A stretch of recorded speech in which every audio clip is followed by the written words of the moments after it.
Not Zero Podcast. I'm Into the Mist, Devin. Glad to have you guys here tonight, and I'm here with my co-hosts. I'm Garrett at GPS Life 12 on Twitter. I'm Jay Quellen, insubordinate. You can find me at J_KC1010 on formerly known as Twitter. Yeah, formerly known as. That's right. Yeah, I always forget that it is technically X. Okay, let me hit this prayer. And then we'll get started. All right. All right, ready? In the name of the Father, the Son, and the Holy Spirit. In the name of the Lord Jesus Christ of Nazareth, by the power of his cross, his blood, and his resurrection, I take authority over all curses, hexes, voodoo practices, spells, witchcraft assignments, satanic rituals, incantations, and evil wishes that may have been sent my way and that have passed down the generational bloodline. I break their influence over my life by the power of the risen Lord Jesus Christ, and I command these curses go back where they came from and be replaced with a blessing. I ask forgiveness for and renounce all negative inner vows and agreements that I have made with the enemy, and I ask you, Lord Jesus, to release me from my bondage they have held in me. I claim your shed blood over all aspects of life, relationships, ministries, endeavors, and finances, and I thank you for your enduring love, your angelic protection, and the fullness of your abundant blessings. In the name of the Father, the Son, and the Holy Spirit. Cool. So today we are discussing Elon, and I think we went with the name of the episode as How Elon Bastes and Stuffs a Turkey. Yep, that's it. It's a work in progress. Yeah, I mean, we can change it, or we can come up with new names. Right? Elon the Seed Spreader is my favorite. Elon the Intergalactic Seed Spreader. Yeah, that's good. I like that, actually. That's a really good one. That would fit his MO, too. So it is Sunday, so, this podcast will probably come out tomorrow. But we started this discussion today mainly because of Elon's antics recently with Ashley, and then some interesting people had some interesting things to say. So unless you guys want to say anything, I'll just go ahead and hop into my article. Yep, sounds good. Cool. So I'm going to start with an article called Elon Musk and the Decline of Western Civilization. I'm going to preface that this is a lefty-leaning article, and we aren't really lefties in here. However, right now, because of the curation of Google, there is some difficulty in pulling up other sides of the argument. So we don't agree with the necessarily leftist perspective in here. We do kind of want to focus on the more important meat of the details. Just setting that out. Anyway, I'm just going to hop right in. The name of the article is Elon Musk and the Decline of Western Civilization. Silvio Berlusconi invented the modern oligarchy. Musk is expanding it. Back in 2021, I wrote a blog post for American Purpose on Silvio Berlusconi and the decline of Western civilization. In it, I argue that when historians 50 or 100 years from now investigate how and why Western civilization collapsed, they would point to Silvio Berlusconi as the chief villain. Former Italian Prime Minister was the inventor of the modern form of oligarchy, in which a rich individual uses his money to buy his way into political office through the purchase of media properties, and then uses his political office to protect his business interests. The fact that Berlusconi used this strategy so successfully in the 90s was why Italy was never able to engage in a reform of its institutions as it could have done following the collapse of its political order after the Cold War. This pattern was then taken up by the oligarchs all over the former Soviet Union and Eastern Europe, from Igor Kolominsky to Renat Akhmetov in Ukraine to Andrzej Babis in the Czech Republic, who may return to power this coming year. Sorry if I said any names wrong. All of them used their business incomes to buy up declining legacy name media companies which in turn helped them protect their businesses. These oligarchs have threatened democracy in a very basic way by exerting undue political influence and promoting corruption. Well, guess what? Now we have our own homegrown American oligarch in Berlusconi mold, Elon Musk. Musk's purchase of Twitter for $44 billion was derided at the time as a very bad business decision, and with its subsequent loss of market value, it seemed that like it was true. But as in the case of Berlusconi and the ex-communist oligarchs, Musk wasn't purchasing a platform for economic reasons, nor was he interested in defending free speech as he suggested. Rather, he wanted to buy political influence, which he did in spades. X turned from being a slightly left-of-center platform to becoming a MAGA megaphone, which Musk uses many times a day to broadcast his own political opinions. That, plus the $250 million he donated to the Trump campaign, did a lot to help get Trump elected. And Trump has now given him political roles as a head of Doge and all. Sorry, this is a tricky sentence. Let me do that again. And Trump has now given him political roles as co-head of Doge and all-purpose advisor. There is no need to document the huge conflicts of interest Musk will be able to benefit from in his present role, given the importance of the federal government to Tesla and SpaceX. The Trump-Musk partnership was not one made in heaven. Two large egos like theirs would have trouble sharing the limelight, and there is evidence that Trump is already tiring of Musk's presence at Mar-a-Lago. If Musk were to truly follow the Berlusconi path, he would seek to go into politics himself, and indeed, he would make much more plausible successor to Trump than any of Trump's children. Not to worry, the president-elect has already pointed out that Musk can't run for office since he wasn't born in the United States. But there are plenty of other public offices he could aspire to, and I wouldn't count him out of American politics, even if he gets ejected from Trump's orbit. There are a couple of longer-term implications here.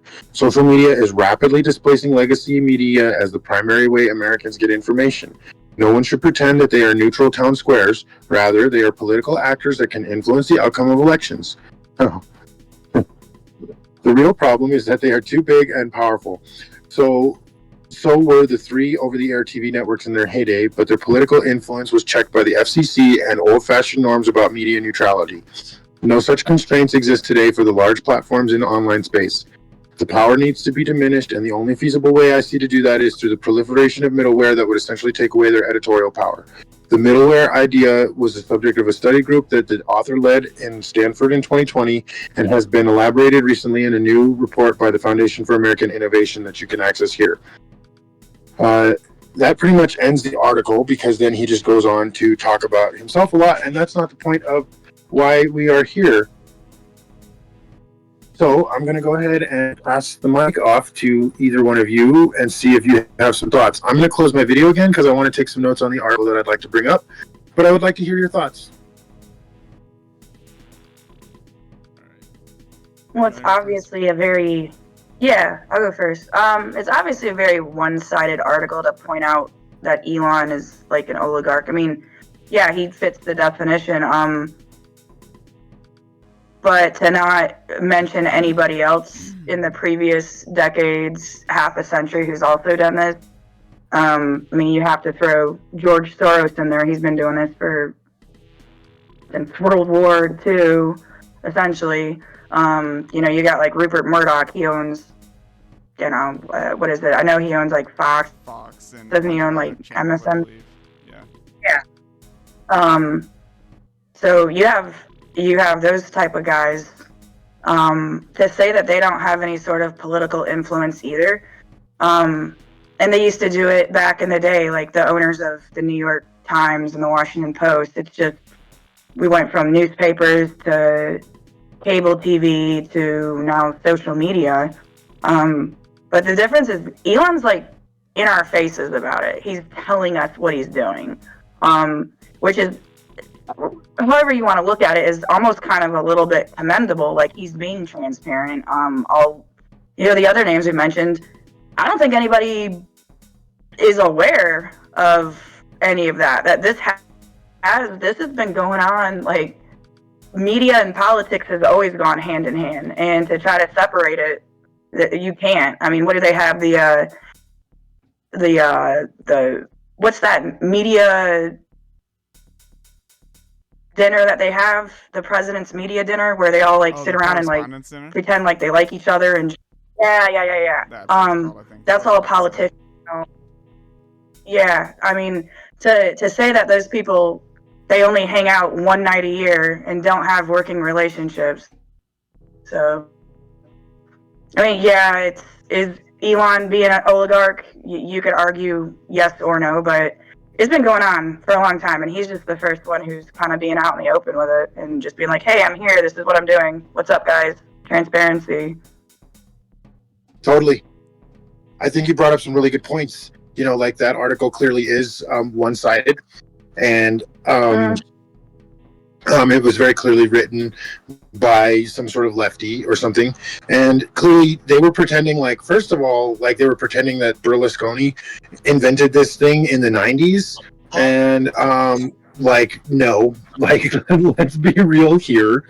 It's probably happened all the way, like, it's happened since and then they're the kind of late 1800s when the railroad barons were in control. Carnegie, Rockefeller, like it's been going Rothschild. on for hundreds of years. America's been controlled by Exactly. billionaires. It's like Morgan Stanley. Exactly. Mm-hmm. And that he was pretending that from Berlusconi until Elon that it hadn't happened at all in between there. It's like, oh, it happened once in Italy in the 90s, and now Elon's doing it again now. And, it's really not fair of that article to, obviously someone probably paid for that article or whatever. But I do think that it brings up some important points about the destructive nature of that situation. Of like what do they call it? The oligarchy situation, the power that someone can have in that position. Mm-hmm. I also kind of liked how the article mentioned that, like, how much social media can influence elections, and like 4 years ago they were like, no, and like this time they're like, look how. Turns out, yeah, they were paying them to influence elections. So. Yeah, you had Mark Zuckerberg straight up say that the FBI was trying to get him to stop putting stuff on Facebook, or like he would. I forget, it was like on a Joe Rogan episode recently, but he said that the FBI tried to make him take down a meme or a story, and he's like, it's true, like it's a fact, it's a known fact. So yeah. Yep. Mm-hmm. Garrett, they're all in for real. Garrett, what are your thoughts on the article, or from what I read? So kind of what you guys were saying, but I also want to point out that like the oligarchy thing, right, and the billionaires in politics and stuff, it's kind of not new, and Musk is doing it a little bit differently. He's doing it with social media, he's being transparent about it, but we talked about Peter Thiel last episode, I think, and how much Peter Thiel is on the Facebook board, so he's also kind of doing it, but in the shadows. Most of the time they do it in the shadows. And then I think I do like the imagery the author's doing with the Cold War and the Eastern European, like shadowy guys kind of thing. I mean, I don't know if it's exactly what Musk is doing. I think he has ulterior motives, but he's not hiding what they are. Like, clearly he's trying to shuffle money into his business a little bit with some of the policies he's trying to enact and do. But it's, I mean, it makes a good point about overall, I guess, about billionaires and buying their way into politics. I mean, money is power. I think that's pretty obvious if it wasn't obvious already. I mean, yeah. We can argue philosophically. You can't really be broke to get into politics. You kind of already have to have a pretty nice nest egg going to even like break your way in. Yeah, you can't just I had a buddy in town here. He ran for city council, or not in town where I used to live, but he ran for city council, and he put his donation cap at $200. And he said that so many people were coming in and they were like, can we give you 10 grand? And he's like, I put it at $200 for a reason. Like, and they're like, oh, we want to give you 10 grand. And he's like, no, like, I'm going to put it at $200 because then I'm keeping you all, and I'm going to release all this, like, I'm going to show everybody that, like, this is, so like, I'm not, you can't come around later and be like, oh, well, I gave you 10 grand for your campaign. Like, smart. Very smart. Yeah, well, so did the bot. Yeah, good call on his part. I think it's an important thing to note how maybe like bodacious Elon feels, or how powerful maybe is better, like how bodaciously powerful Elon is being in not hiding the fact that he's doing these things. You know, like he really does just like he's clearly very comfortable with reading the room, and I don't necessarily believe that he doesn't have social cues. I think that he can read a room very well, and I think that he is strutting in a sense here. I think this is a display of like, oh, you guys, like kind of a display of power a little bit. And Do you think it may have started off with an altruistic spirit and it's kind of evolved over the past maybe 6 to 10 months into something that it didn't start off as? Like from altruistic, like with best intentions, to something like it's kind of going to his head? Do you see that a little bit or no? Yes. would you like you think so? Yes. I don't know. I think he's doing it Like, for I his think- business. I think he's interested in putting more money into SpaceX, Tesla, Yeah. because he has the power So to do that you now. He has the power to control spending. I mean, he could cut funding entirely to NASA. I mean, he could say well, NASA NASA is doesn't exist SpaceX anymore. now. NASA's already almost dead anyway, pretty much. Yeah, the government exactly. already leases it out to SpaceX, all the facilities and everything. So it's already happening. I think I guess that means that's cool for me because I guess that means the housing market's going to go down in my area. nice. I would like to say that I think that he maybe didn't start out agenda. Well, okay, so it's kind of a hard on the fence for me. I think that Elon Musk has an agenda to profit and further his goals, whatever those happen to be. I, of course, take things to a little bit more of the nefarious side, but I think that no matter what, we can all agree that Elon Musk wants to promote himself and his dreams and stuff.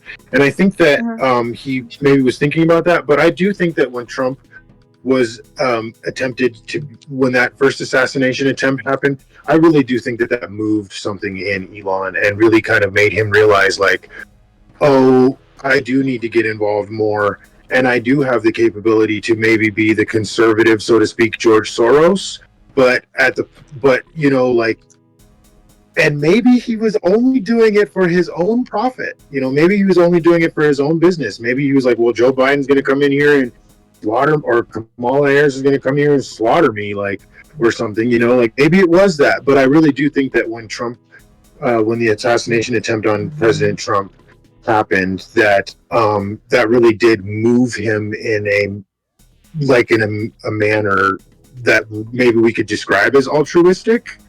If that kind of speaks to what you were asking.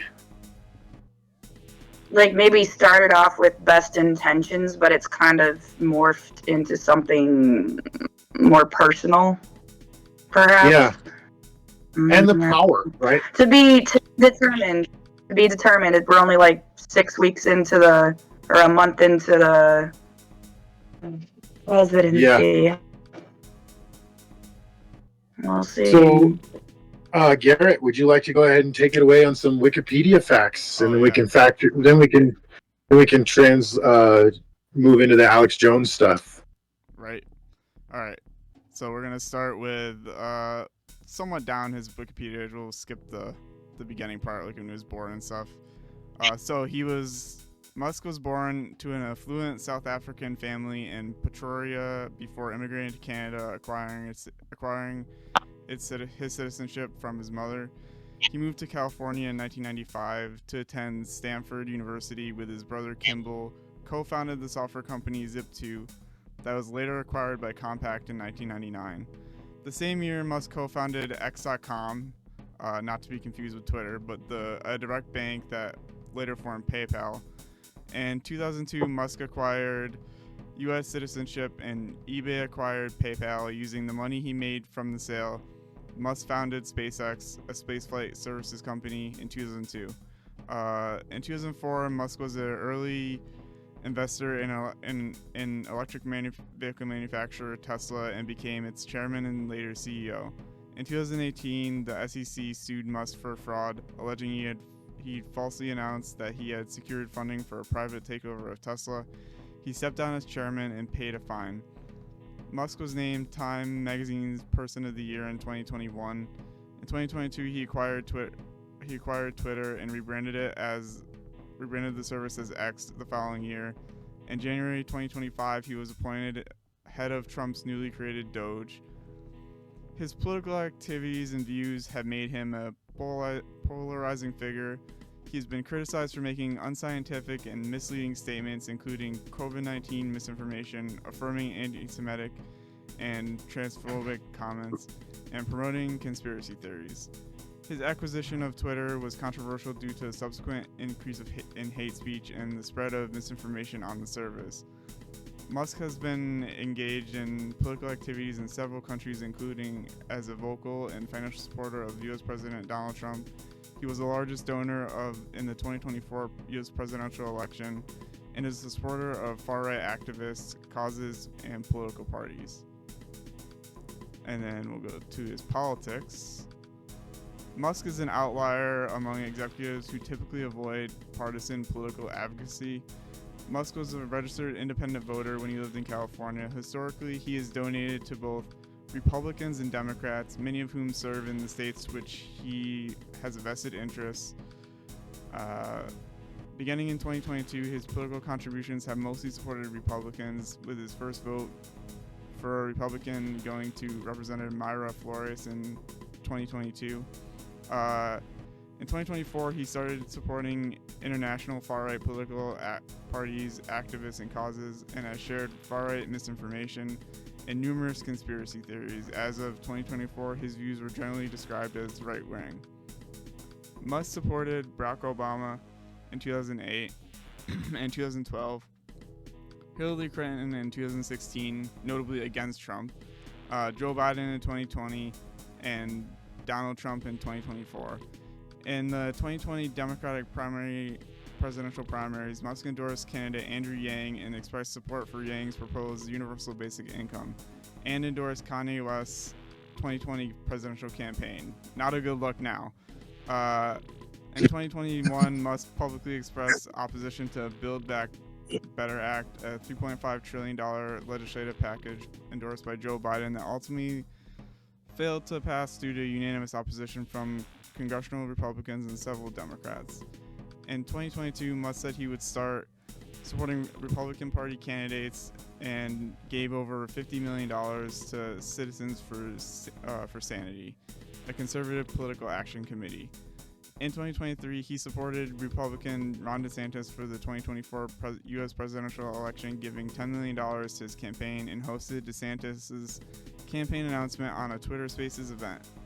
From June 2023 to January 2024, Musk hosted a bipartisan set of X Spaces with Republican and Democratic candidates, including Robert F. Kennedy Jr., Vivek Ramsey, and Dean Phillips. I don't remember that. I didn't see that at all. Yeah, me neither. And then just a little bit more.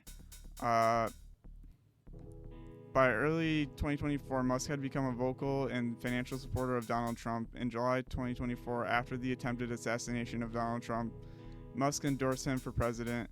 During the presidential campaign, Musk joined Trump on stage at a campaign rally, and during the campaign promoted conspiracy theories and falsehoods about Democrats, election fraud, and immigration in support of Trump. Musk was the largest individual donor of the 2024 election. Musk's international political actions and comments have come under increasing scrutiny and criticism, especially from governments and leaders of France, Germany, Norway, Spain, and the United Kingdom, due to his position in the U.S. government. Like, they get a say. Yeah, right. They're all communists anyway, so. Yeah, I mean, I'm kidding, but. In his speech during the second inauguration of Donald Trump, Musk did the Hail Hitler, basically. We'll just not read that. And he said, Don't do it, Devin. don't do it, man. Don't do it, Devin. We know you want to. He's like, We know you're his interested. hand's shaking. No, I would never. And definitely don't say I'm my heart sitting goes on my out to hand. you. I'm sitting on my hand, okay? I don't have to sneeze. Don't say my heart goes out to you. It is thanks to you that the future of civilization is assured. Which is insane to say when you do that, but anyway.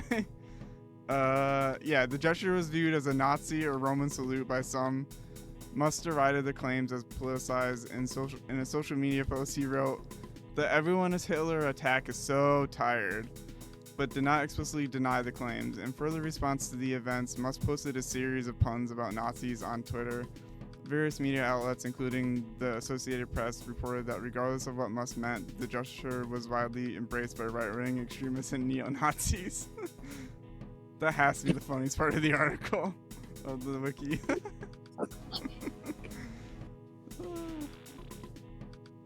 Did not see that coming. Yeah, legit. Oh man.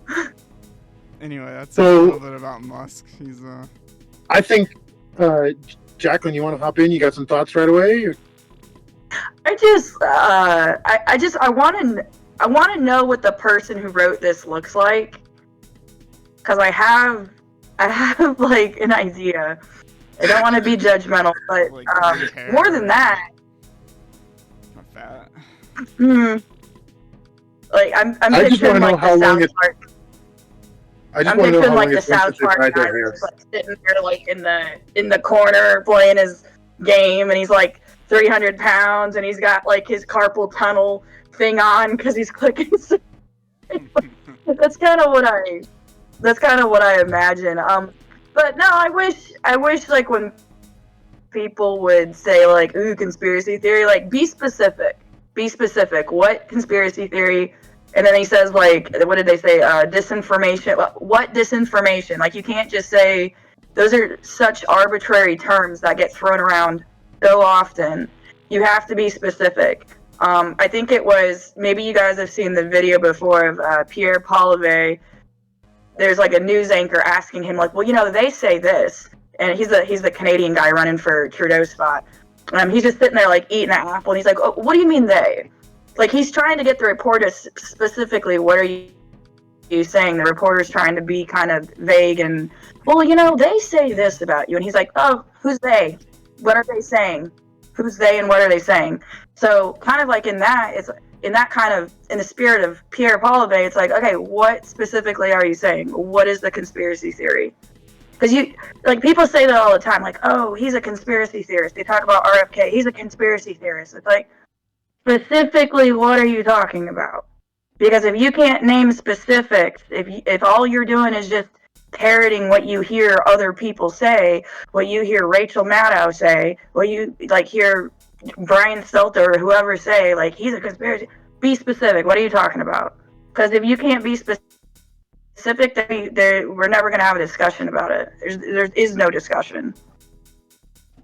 I think that's a very important point that you bring up, because there were several times in the Wikipedia page, which is supposed to be data, right? Like Wikipedia is, I mean, data, you know, of course, but you know, yeah, there were several times where it seemed like they were talking to a very specific audience. You know, they're like, oh yeah, just so you know, Trump spread misinfo and he's spread right-wing extremist global ideology, and you know, like all this stuff. And I think it's pretty funny how he was like a lefty, like all the way through existence, you know, and it was just in this last 2 years that he really has started to become right wing, and they were so quick to just throw him under the bus. Oh yeah, and by you know, the way, like obviously, all those things had citations, but they weren't actually to any like conspiracy theory specifically.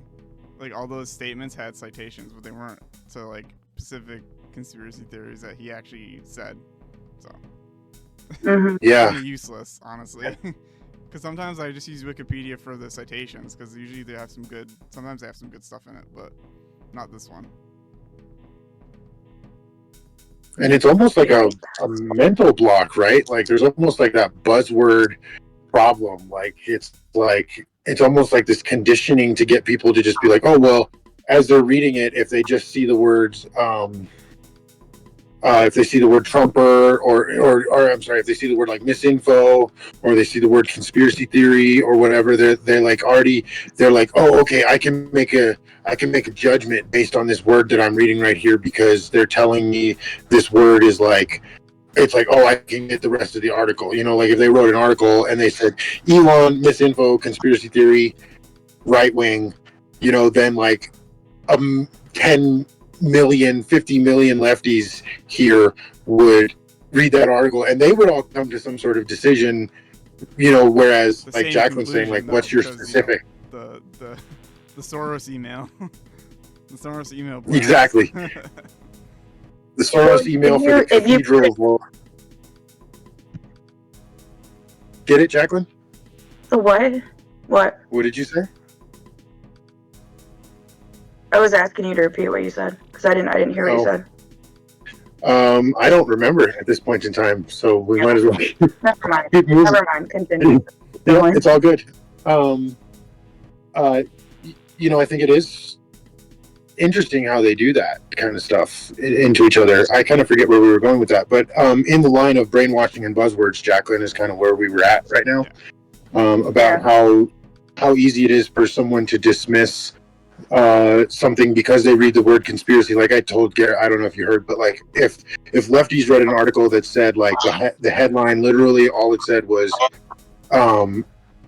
right wing or Elon right wing misinfo conspiracy theory, like 10 million lefties could read the headline of that article and they would come to a judgment. Like they would be like, oh, okay, we know exactly what that means. And you and I would be out here, or us three would be out here like, what conspiracy theories? What misinfo? What, I would love to actually put that in like a search engine and see how many news articles pop up that have all of those words in the headline. All of them. That would be kind of... Yeah, we should probably try to do that. Garrett, did you, while we're kind of discussing real quick, can you look up that Citizens for Sanity thing? I forgot to... Yeah, I was curious about that. And what's that? I was curious. Yeah, okay, and so like, while Gary's looking that up, let's just remember that Elon's favorite pick in 2020 was Kanye. Elon was Team Kanye for president all the way. What a disaster. I can't believe that that's part of the true story. Like, Kanye ran for president in 2020, had his meltdown last year, had another meltdown this year. Black Jesus has quite a story. Oh, man. Okay, so while Garrett's looking that up, do you buy into the conspiracy theory that they switched him out? Like, it's a different person? I have heard Devin? I have heard theories about that, and I kind of love those like swap out theories because technically it's probably really plausible, right? Sometimes I look at actors from like the 30s and then in the 60s and then now, and I'm like, that looks like the same fucking person. Like they could probably do that, right? Yeah, Joe Biden. And who knows? The clones. Yeah. Kind of like that. Dude, there's like 50 Joe Bidens. Yeah. Stunt Joe walking around the last 2 years. Joe Biden actually died in 2008, and it's just like clones. They just roll out new clones every year. Just, here's the next one. They have like a whole warehouse of cryogenically frozen Joes. Just turn them on, let them thaw out, and here we go. Yeah. And the problem is different looking.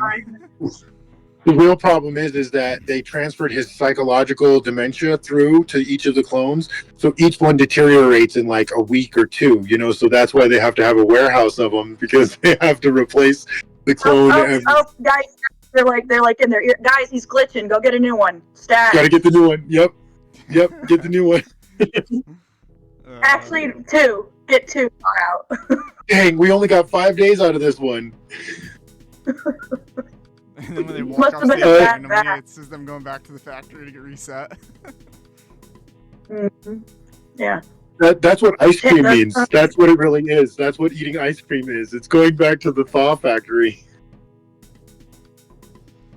Mm-hmm. Garrett, tell us what Citizen for Sanity is. All right, yeah. All right, so it's a political action committee. It was founded in June 2022.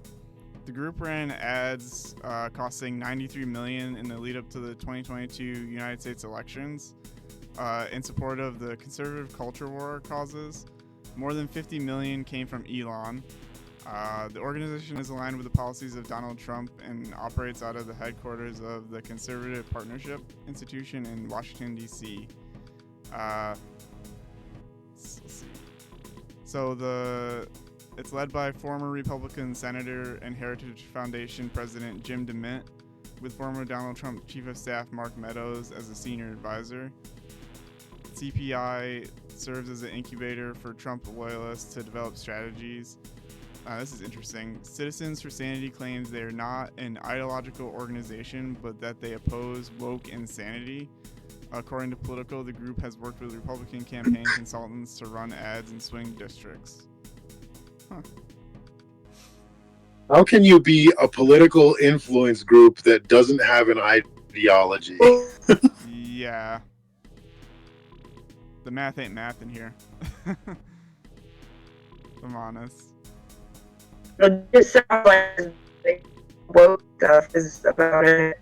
It sounds like they're trying to come across as like very in the middle of Instagram, like the 80% of the population almost. Like they're trying to appeal the mass majority and like kind of avoid the extreme left. They're trying to appeal to like the center, how most people are. I think that sounds pretty right. You got a little bubbly there in the middle, but yeah, I think I think you're. It sounds like just to appeal to most people common. Oop. Can you not hear me now? No, you're freezing up right now. As far as I'm technical concerned, that's okay. Can you hear me? I mean, you're coming through now. Yeah. Maybe I should just shut up and go ahead. No. Say what you got to say. You're coming through clear now. No. It's fine. Go ahead. Okay. Well, dang, Agent Sophia got you, dude. She's totally interrupted that line of thought. She's jealous, man. She's finally getting to see your face, and she's like, "Oh, that's what he looks like." Hey. She's like, I've been hunting this guy the whole time. Shit. If she still has her job in the next couple weeks. So I think that this is probably a good point to segue into the Alex Jones tweets that I think, this is kind of the big controversy. And Jacqueline, maybe if you would like, or Garrett, because I'm a little less familiar with the whole overall thing, the thing that really pissed me off was the Alex Jones tweet. But if, like what... Well, you read the tweet and say what you were upset about, and then we can go into that. Okay. Yeah, I'll read the tweet. I have it up this time. Okay.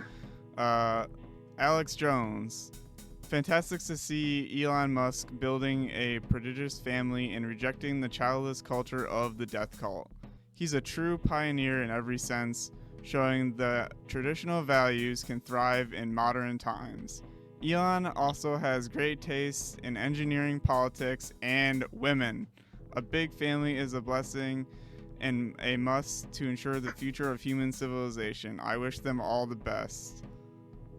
Ugh. That middle part.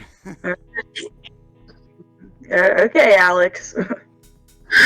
Yeah, like this might possibly be the worst take that Alex Jones has ever had in his life. Like, this might be about it. This angers me on a lot. In the last decade. This is his take. Let's say that. In the last decade, for sure. That's fair. This makes me upset for a lot of reasons. Because I just, and then what was that tweet in response to, Garrett? Can you read the one in the quote tweet? Oh, yeah, too, because sure. that kind of matters. Elon Musk now has 13 children with 4 different women, Ashley St. Clair being the latest. Yeah. And there's this whole promotion here, like Alex Jones is like, oh, this is against the anti-globalist death cults, and this is a traditional family value. Yeah, we gotta have more gay frog babies, and We gotta have more babies. We gotta have more babies. Yeah, and Yeah, but he didn't say and the bad part out loud. That's the thing. He used traditional, but was it traditional? Not at all. Yeah. And so, only one. I don't know. Only one of Elon's many kids has actually been had through the natural action of sex. Like, he has only biologically created one kid, and the rest were created through a controversial method called IVF, or in vitro fertilization, which brings in a whole new different league. Go ahead, Jacqueline. Yes. Well, that's what I've observed is why there's like the conservatives are going nuts right now. You have all the people who are conservative commentators who are friends with Elon and Ashley, who they all know each other. Like, oh, congrats, oh, blah, blah, blah, congrats. But then you have the regular, let's call us the lay people of X, who do identify as conservative. And we're kind of like nobody's really ever had a problem with Elon having all these kids, because Elon's never portrayed himself as conservative. So it's not like he's like, oh, I'm a conservative, but I'm doing this and I'm going against the values, but I say I am. So there's never been that element of hypocrisy. But so what people are kind of upset about is the woman who is saying that she has his baby. She's known as, now I don't personally, I couldn't tell you if she does a podcast or if she's a pundit or if she goes on talk shows. I don't know what she does. I think I've just seen her on X. Like, I know the name. If you do go through some of her commentary, she stresses, she talks about conservative values, nuclear family, for a baby to have a mother and a father, the need there for both of the parents to be within the household. She talks about that cohesive, traditional, trad family unit. So for her to do that for however long, 5, 6, and then all up in a sudden she's having a baby out of wedlock with Elon Musk, that's what's making people mad. Like, nobody's actually mad that they had a baby. Great, cool, have a baby. It's just the hypocrisy of it. It's like, don't sit here and preach it, all of us, about having a baby within a marriage, that you shouldn't have kids out of wedlock. Don't preach it, all of us, and then excuse me, and then go and have a baby out of wedlock. Like, you know what you're doing. You know how babies work. You know how male and female relations work, and it's pretty obvious that I think she trapped him. I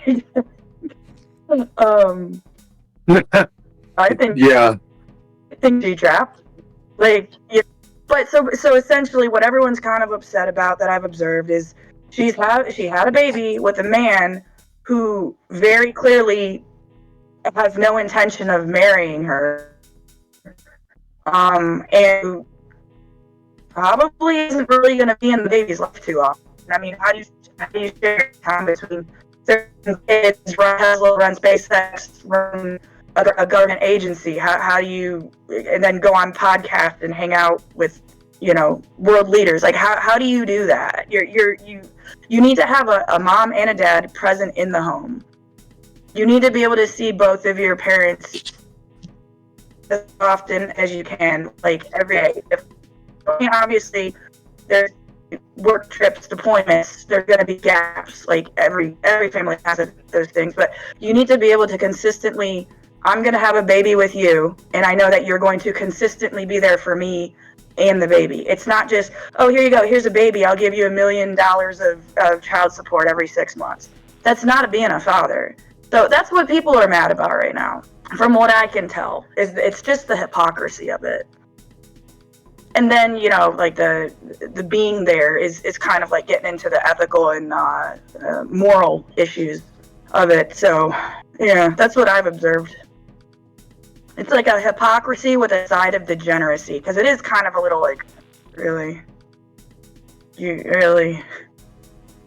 So, and then yeah, like what Devin was saying is like most of his, I think the only baby he legitimately had was baby X with Grimes, and then I know from what I read, their other two babies, they had a surrogate mom. I don't know if Grimes had applications for. I have no idea. The whole other thing, the whole surrogacy, different IVF, but that kind of goes into the whole question of should you really be doing that? Like, is that really ethical? So,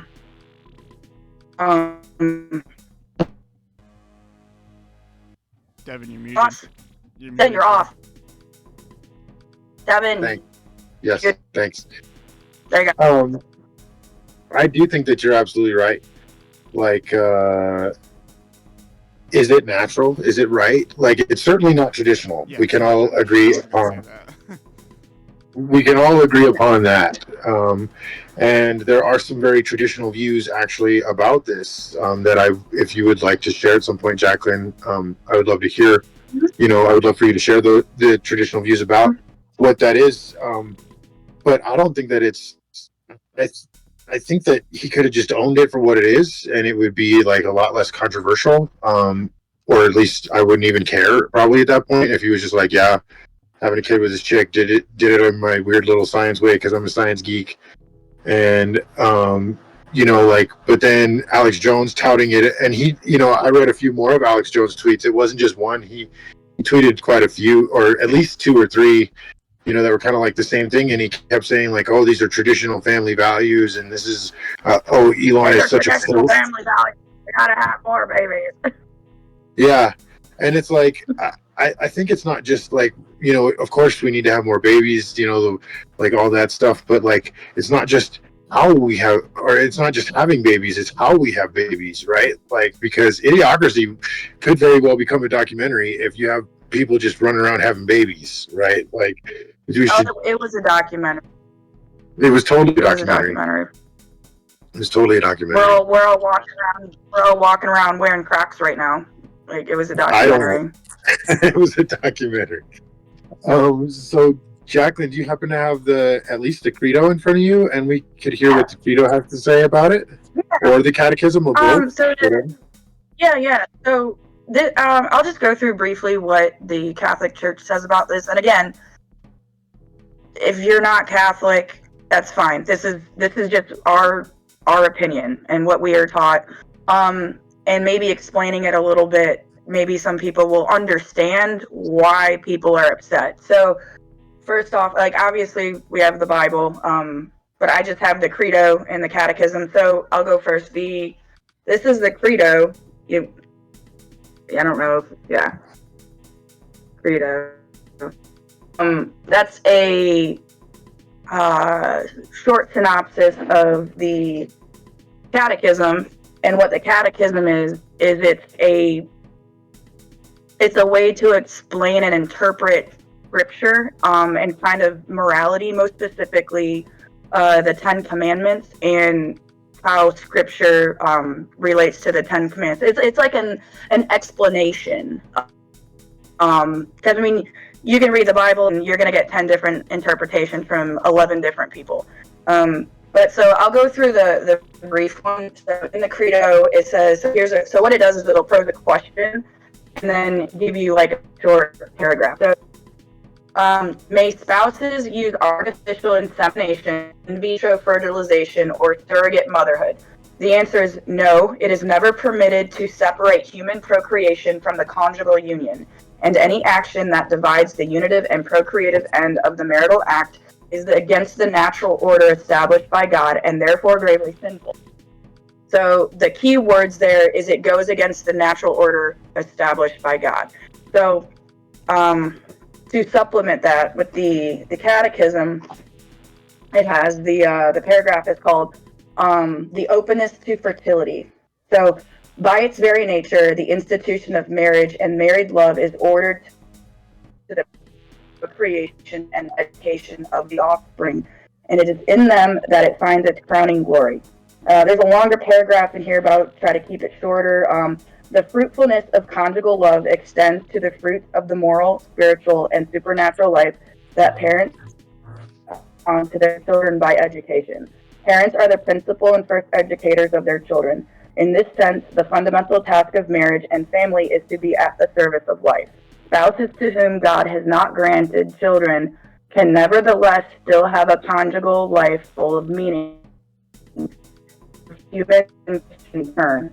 Their marriage can radiate a fruitfulness of charity, of hospitality, and of sacrifice. So, what basically saying the conjugal act, have a baby. If you can't have a baby, we're sorry. It sucks to say it, but we're sorry. Like you can't play God. Like if you can't have a baby, like you can't have a baby. Adoption is an option. I know like people don't like to hear that, but that's the stance of the church, is that you are, what was the term again? It's against the natural order established by God. So that's kind of like the super trad cast. I think the Eastern Orthodox probably has similar doctrine. So yeah, any thoughts, Jen? Garrett? Oh yeah. Yeah. So I think what was I gonna say? So I think yeah, adoption is probably the best way to go, given that IVF is very similar to abortion, and I think for the people that can't have kids, Would you? yeah.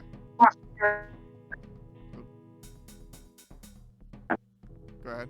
Did you want me to explain like that relationship between IVF and abortion? Oh yeah, that'll probably be helpful. Yeah. All right. So I guess one of the big factors in why the church is against IVF, you have to make not a lot, but you have to essentially, if you're gonna have like a successful IVF, you gotta have like, I think it's like around 6 or 8 embryos, because you're gonna have to put 2 or 3 embryos at a time into the mother, because you're hoping that one of those 3 will be viable. And sometimes you have 1, sometimes you have 2, sometimes women have triplets. That's why Elon has, I think he has 2 or 3 sets of twins, because of doing in vitro. So what ends up happening is you have those leftover embryos. Well, what do you do with those leftover embryos? And in the church, we believe that life begins at conception. So male, female, boom, meiosis. You get that exchange of DNA, and you're never going to have that code of DNA ever again. And it's why you can have a brother and a sister. They're not going to have the same genes. You're not going to have the same phenotype. Like you're not going to, like, even identical twins, yeah, they might have the same phenotype, they might look the same, but they're not going to have the same gene.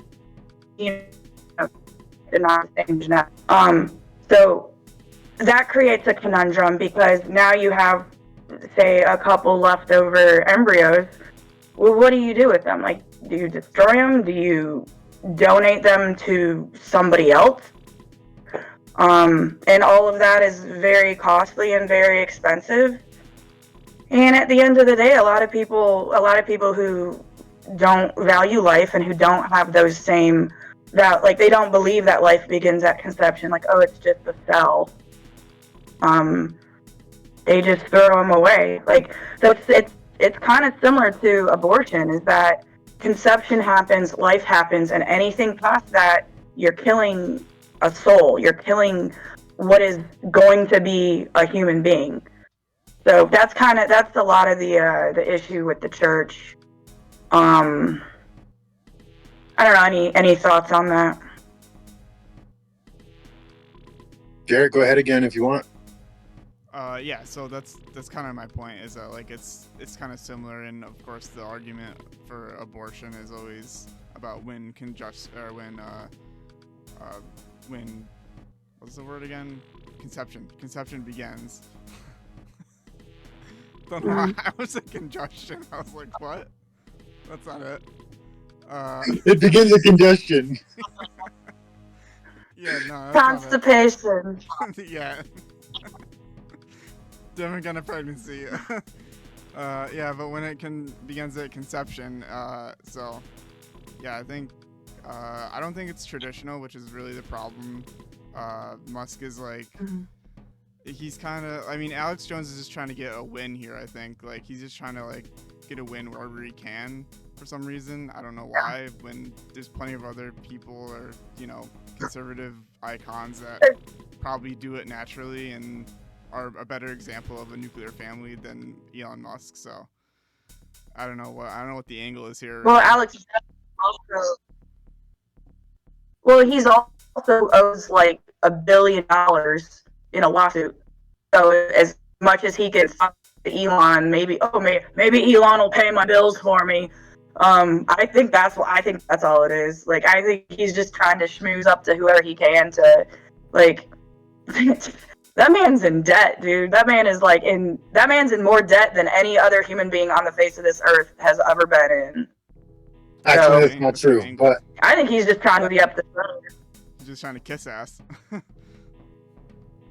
fun fact: the two people who created Pirate Bay are in the most debt in the world. They owe more to the country of Finland than like the GDP of North Korea or something. Like, nobody's in Finland. Yeah, well, and that's why, and so that's their goal now. They're just going to rack up debt and try to get to like $1 trillion of debt, before they die. Because what is debt anyway? But I agree with you on the Alex Jones take. Like, it very much could be something like, and I don't know if the president can waive debt crimes, like, or like can overrule sentences like that. Maybe he's trying to get a thing there. But I really do think that. I really feel that the family was under attack by what he said, and whether or not he meant it as such, like probably like you said, he was really just trying to further his own agendas and stuff. I don't think he was maybe necessarily trying to be malicious, but the backlash from that is pretty huge because a lot of people are going to be like, oh, now Alex Jones considers what Elon Musk is doing traditional. It kind of like opens this line of thought for me that I feel like they're kind of changing definitions a little bit. Yeah. Well, what I thought was interesting is like the left was agreeing, like they were calling out conservatives. They're like, aren't you guys like supposed to be like all about marriage and like traditional values? The left is over here looking at the right, and they're like, hold on, you guys, what's going on? So that's also been another dynamic that I thought's interesting. Is a lot of these are like, we're very confused right now, even more than usual. Yeah. It was very strange today when I'm reading comments and I'm agreeing with more people who have Ukraine flags and shit like that in their bio under these comments than I am with the conservatives that are also commenting against them. And that was very strange for me as I'm scrolling through, because I'm like, I read the comment and I'm like, read the name, the handle, and there's like a disconnect. I'm like, wait, what? This purple-haired manatee agrees with me? Like, I'm so confused right now. Like, what is happening? And I think that provides a lot of division within the Conservative Party too, right? Like, this could be a pretty determining. I'm sorry.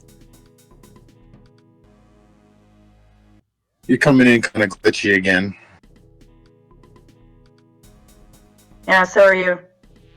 Oh, am I? Okay. Oh gosh. You're fine for me. You're good now. Okay. So this will cause kind of a rift in the Conservative Party, I think. Like, this could really be troublesome down the line. And I was just thinking about, like, sure, Elon Musk can't run for president, but every single one of his kids can. This is true. I think it'll blow over by tomorrow. Yeah. Like, I think this is just the topic of the weekend. Like, conservatives will be pissed about it yesterday, today, and everybody's gonna go back to fighting about whatever. Something else will happen is gonna tomorrow. happen. Yeah, like Yeah. I don't think it's gonna be a rift. I don't think it's gonna be that bad. I think everybody's gonna forget. I think Elon's gonna pay Ashley to shut the hell up and stop talking. I think he's gonna like pay her off to be like, don't ever talk to me ever again.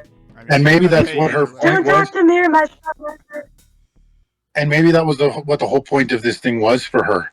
Maybe that's exactly. Maybe she just wanted more, and he's fine. You know, like, and that was her leverage point. It's possible. Yeah. I did see her tweet, you know, later on, like just a little bit ago, that said she was calling Zelensky a gold digger, and I. Oh yeah, that's priceless right there. It's just baiting. She's baiting everybody right now. Oh yeah, she's getting paid. She's doing bait. She's getting paid. She's grifting it right, honestly. If I'm grifting this, she's getting paid. Yeah. She is the queen of the grift. I'll give her that. She took a page out of Kanye's book. Oh yeah. Mm-hmm. I'm impressed. She's doing good. She might actually be smarter than any of us are giving her credit for. She might be. And this is a good, you know, like this is, it's probably ultimately a good move for her, because you're probably right, because Elon is going to have to get this out of the way. And he does like to kind of remove problems out of his past. Yeah. I do think that it's interesting that, you know, like, of course, my tinfoil night conspiracies about Elon is that he's the Antichrist. And what does the Antichrist do but unite all people? And what did he do this weekend but unite all people in one discussion? Like, I was reading through comments agreeing with more purple hair manatees than I was, you know, my fellow conservatives in line. And that was strange. Yeah. You know, Jacqueline, I did think earlier. Yeah. Also, whatever you're going to say, I would also like you to add on just a little bit about the idea of IVF being a very cold procedure, in the sense of like a wave. I guess when you think, so what I thought about.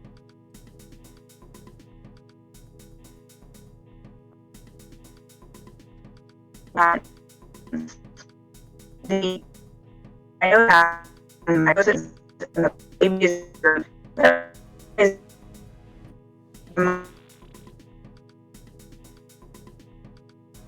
Hold on, Jacqueline. You're it's kind of loading. Yeah. Oh, can you hear me? Just give yourself a second for the video to catch up. Yeah, perfect. And then take a run at it. All right, can you hear me now? Yes. Okay. So my thinking was, when you have conception, when you have meiosis, the egg and the sperm, and then you begin mitosis, the embryo starts to grow.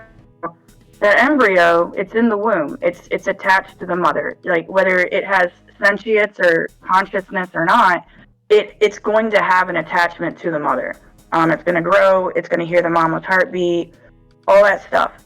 And whether it's a man and a husband and wife having the act, whether it's a boyfriend and girlfriend having the act. I mean, even if it's just two people who just fell in lust with each other one night, there still is some sort of act of care and compassion. Whether you want to call it love, whether you want to call it lust, it's still two people coming together to have, like, whether you call it making love, two people having a good time. It's something inherently positive, right? When you take that human connection and that human aspect and that human energy out of it, and you just take the sperm and the egg and you're just making it in a petri dish, and then you're freezing it, like, what sort of difference? Like, I would love to see if there's some sort of long-term study of people who, were petri dish babies. I would just like to see if there's any sort of difference in like cognition, in social behaviors, how they treat like empathy, anything like that. I can't imagine being created like that as opposed to being created within like two people who genuinely like each other, like regardless of the relationship.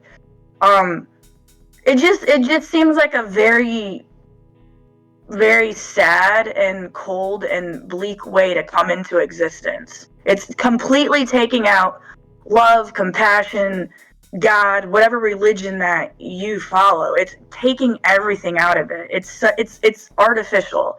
You're artificially creating a human, and when you take that human aspect out of creating a human, how does that human turn out? How is their humanity? How is their personality? How is their perception of emotions and feelings? I don't know if there's been a study done like that, but I thought about it like that. Like it just seems kind of sad.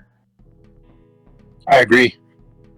It seems kind of sad, and it feels very devoid. Maybe is kind of the word where I go to with that, like devoid of compassion, devoid of humanity, even a little bit. And I'm right with you, and that's why I really wanted you to mention it, is because I just can't help but feel that there are some sort of repercussions or impressions maybe from that. Right? It's got to be some sort of different thing because it's a different biological makeup. It's not just nature versus nurture; it's nature and nurture. And so, what is that impressing upon a kid? Or I totally agree.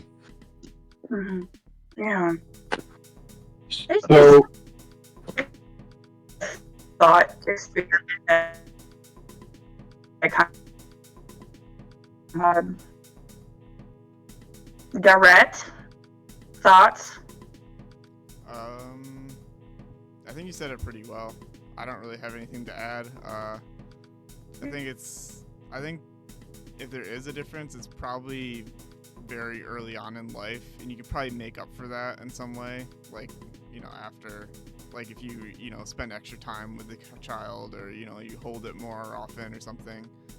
But yeah, I'd be interested to see a study done. I was just Googling to see if there was anything, like any studies out there already, but I didn't see anything. Yeah.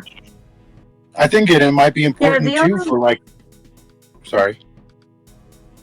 No, I was gonna say the only real parallel that I can think of is with Ted Kaczynski. It was between like 1 month to 5 months that he was in like a baby incubator, all alone in the hospital. He was getting treatment, he was getting fed, but nobody picked him up. Like he was never picked up like those first 4 or 5 months of his life. He never had that nurturing. He never had like that bond with his mom, like being breastfed or smelling the mom, smelling the dad, hearing the heartbeat.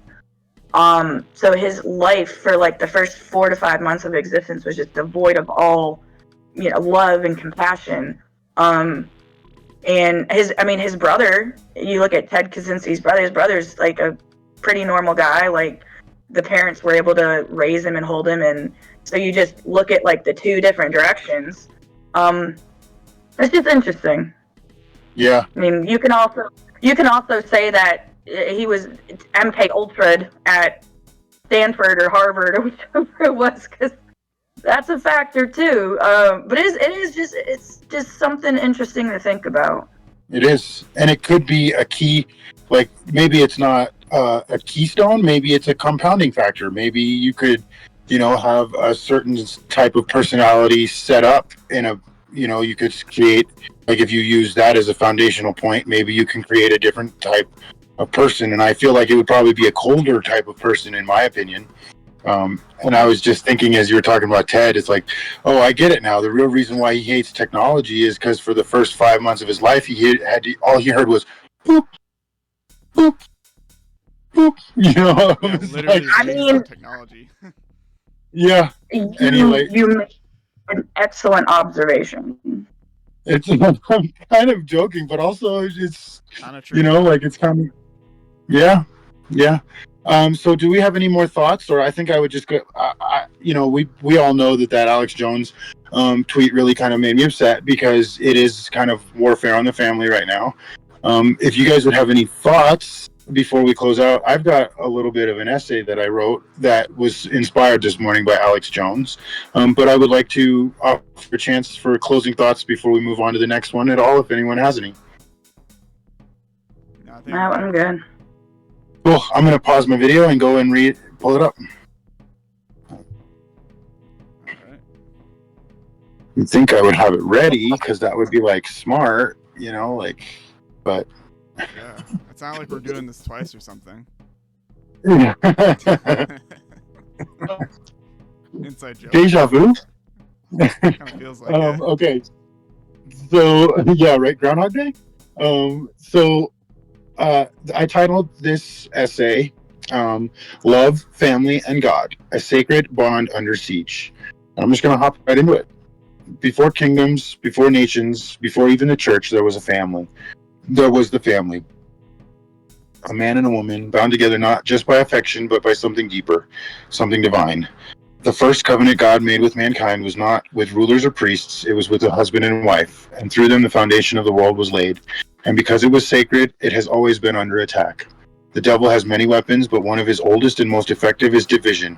He does not strike with fire and brimstone. He doesn't need to. He only needs to whisper, to create fractures, to plant doubt. And once the family begins to crumble, he seeps into the cracks like rot in a foundation, reshaping what is true into something twisted. Love, in its truest form, is not a fleeting passion.